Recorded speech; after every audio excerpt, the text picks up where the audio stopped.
In today's Yu-Gi-Oh! Master Duel video, we're going to be taking a look at some Galaxy Eyes replays that I recorded while playing on the ladder, learning the deck, and gaining what I feel is a mastery over it, knowing what to play in what scenarios, being able to kind of freestyle here and there when the need arises. And so I'm going to commentate like these duels and put you inside my mind, give you my perspective, what I was thinking at the time that I made the plays, and hopefully that helps you when it comes to your decision making when you pilot the deck, or maybe you just find this entertaining and like the soothing sound of my voice. Speaking of which, my mic quality is a bit different. I've traveled, so no webcam, no microphone, like high quality setup. I hope that this is acceptable to you, and if it is, leave a like on the video. It really does help me out. Subscribe if you like to see more content like this.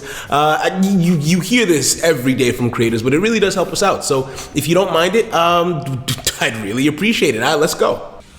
Okay, so right off the bat, I wanted to showcase a game where I personally feel I made the best board that you can going first with Galaxy Eyes. Now, looking at this hand, I didn't know that I was going to have that board, but as you can see, we kind of just build up and work with what we've got. I was freestyling for the most part, but I kind of knew where I wanted to end up. So I've got the 2 level 4s and the tokens on the field. I make myself a Union Carrier. Now, why I love Union Carrier in this deck is because you can use the Buster Lock so easily. Like, you can make a board, you'll see. So basically, we take the 2 level 4s and we make ourselves a Photon Blast. I love Blast because it makes your dragons untargetable. Then you summon the Galaxy Eyes in your hand because of Vanisher. Now, after we use the effect of Union Carrier, once we're done, we're going to make a Photon Lord so we can negate one of our opponent's card effects. So the Photon Lord is going to be protected by Photon Blast. Union Carrier is then going to equip onto the Photon Blast a Buster Dragon, right? That's going to make it so that our Photon Blast is, well, at 2,800 if I'm not mistaken. Right, so it's going to be protected by its own effect. So it's not targetable, it's indestructible, so my opponent tries to get rid of it, but they can't. They summon a monster onto the field to activate its effect. I say no. I just say no. We negate and we destroy, and because we send Afterglow to the graveyard, we get to summon the Galaxy Eyes if we so choose, which we do. That Galaxy Eyes is also indestructible and untargetable because of Photon Lord. Our opponent can't, even if my opponent had the fusion cards, they can't use them. I search out my deck using the effect of Photon Lord, and we go from there, right? My turn again. This was I kind of went a little bit overkill here. I didn't need to do this. I make myself a number 97, and number 97 summons the number 100 for you that boosts its attack based on how many Xyz monsters you have on the field. For me, Galaxy Eyes is the perfect deck to run this card because it's all about Xyz summoning and Xyz climbing, so you can get to some ridiculous numbers. Go into my battle phase, it's a GG, so yeah. Now, funny enough, it's actually been a while since I watched some of these replays myself, but game 2, we're going second. We might as well be going first, though, because our opponent sets 1, passes it back to us, and we get to start making our plays. So we open the Galaxy Soldier. That's going to be the first thing I try to activate, right? I discard a card to the graveyard and then summon it. That lets me search another card out of my deck. I discarded the Galaxy Eyes because there's so many ways to get that card back in the long run, like with this. So I use the Braves Vect to bring it back onto the field, and I can go for a level 8 Xyz summon. I decided to just go for an OTK. You know what, full send, there's only one piece of back row and I make myself a number 97, but as you can see in a sec, it gets negated by my opponent and destroyed. I get to draw 1 though, which is fine.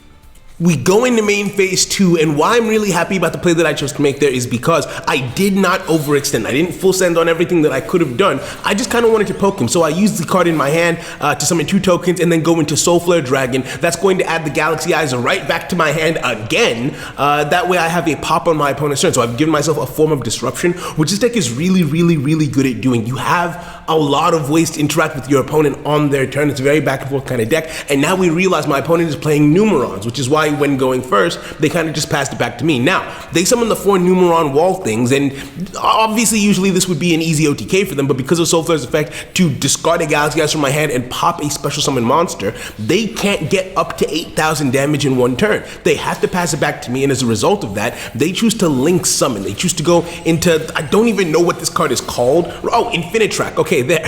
That's what it's called, right? 4,000 beater on the field. It's like, okay, cool. So I couldn't kill you. I'm gonna just hang on to this, right? Now, there's some decision making that has to happen here, because with that Infinite Track on the field, they can't use the field spell next turn, but I'm confident that I can get rid of that Infinite Track and still deal with the field spell. So I use Trance to summon a card from my deck, and then also a Galaxy Eyes from my graveyard, and this time I'm deciding to go the Cypher Dragon route, right? So what the Cypher Dragon route does is it allows you to steal your opponent's monster and then turn its name into Galaxy Eyes Cypher Dragon, which I do in this instance, which means that I can then rank up on top of my opponent's monster as if it was a Galaxy Eyes Cypher Dragon. As you can see here, I use this card to make Cypher X, so my opponent does not get their card back at the end of the turn.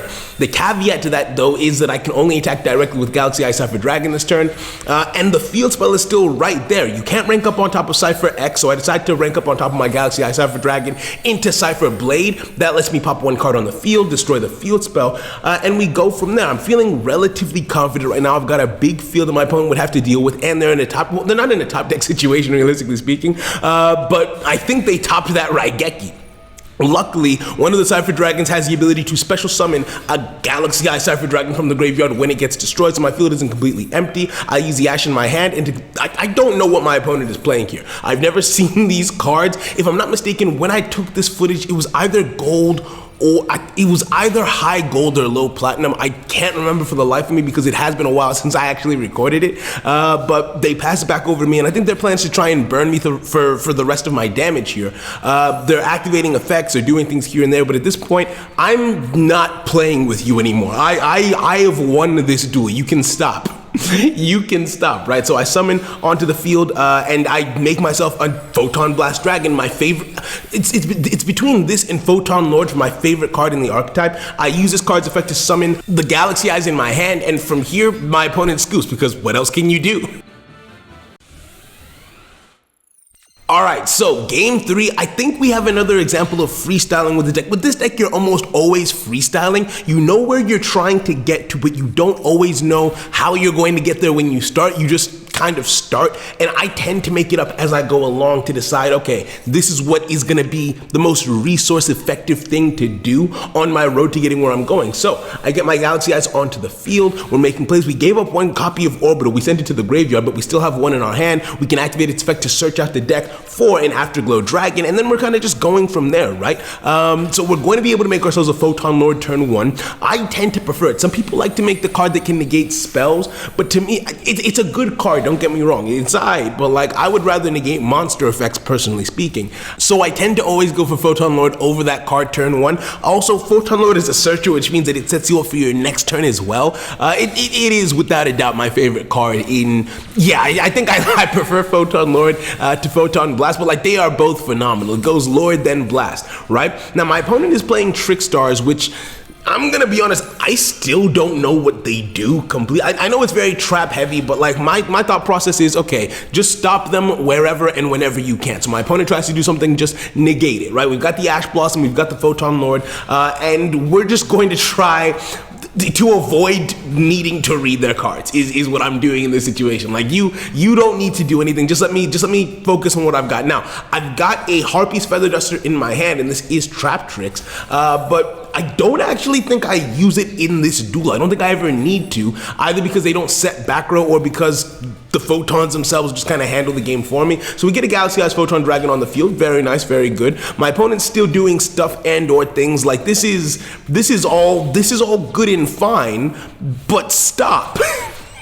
Is all that I can really think as they're doing this. This is another card that I didn't read. Like I'm always gonna be honest with you. Like if I monkey brains, I will tell you. Like I did not know what was happening on their side of the field for the most part. So they pass it back over to me. They've got one monster on the field. Cool, bet. Summon the Vanisher in my hand to get another copy of Galaxy Eyes from my deck. Really nice, really nice. And then I've got Brave. I've got Brave in hand. I can go in for an Eggsy summon. What's really nice about Brave is that, well, this deck doesn't really need its normal summon. So Brave is just a free level 8 most of the time. We're going the Cypher route again. I'm just gonna yoink my opponent's card and rank up on top of it because like I don't want to read it.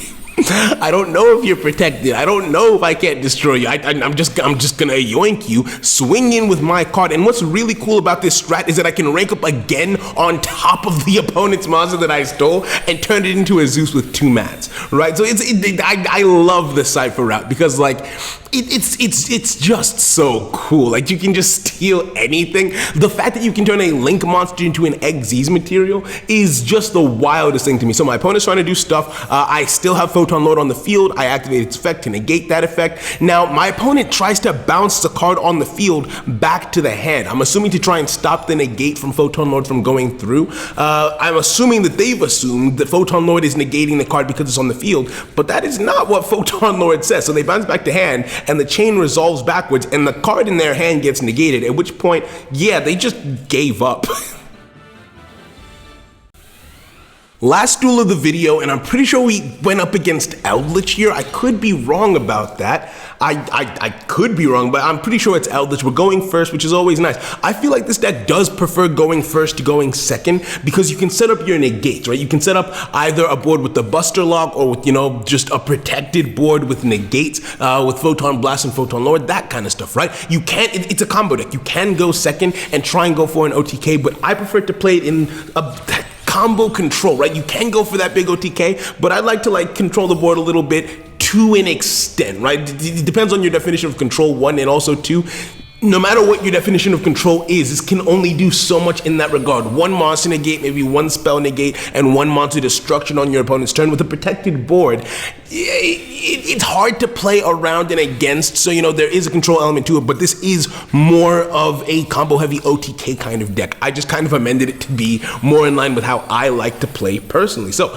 I go with the standard joint of the Photon Lord and Photon Blast on the field, so I've got an untargetable, indestructible monster negate on the field. And what's really cool is if you use Orbital instead of using the Buster Lock route, you can still make Photon Blast protected by its own effect, because that will boost its attack over 2,000. Its effect says all monsters that you control with 2,000 or more attack are protected from destruction and from targeting, right? Which is really, really good. So again, there are multiple ways to skin a cat. I kind of freestyled with this one. They banished my Afterglow Dragon, trying to stop, everything that I was trying to do here. And so I'm just being preemptive, trying to get ready for whatever they're trying to do with their Eldritch cards or Eldritch setup. Obviously, Eldritch is always going to float back onto the field and do what it does. And so I'm just mentally preparing myself for that. But yeah, so it's not a tough situation to be in whatsoever. My opponent's monster can't be destroyed here, but I'm like, okay, I want to summon that Galaxy Eyes that I've added to my hand with the effect of Photon Blast Dragon, so I target it anyway with my Soul Flare's effect. That way I can get it on the field. And my opponent is going to swing in, choosing to take out the Photon Lord. Makes sense, it's a negate, but yeah, I wouldn't have actually gone for that card in their position. That being said, I'm not trying to do my opponent any favors, so I guess it doesn't really matter. The turn change is over, and I've got quite a few options here, right? I've drawn into the card that lets me special summon tokens onto the field. Now my opponent is activating their cards. The Eldritch song and dance. I don't need to go into the back and forth of it per se. They've got their Sanguines, they've got their this, they've got their that. They're doing whatever it is they want to do. But my thought process is, okay, how do I take control? And again, that's why I say it's not a control deck, but it feels like it almost is. Right? How do I play through everything that they've set up and prevent them from doing what it is they want to do? And my solution to that is Union Carrier.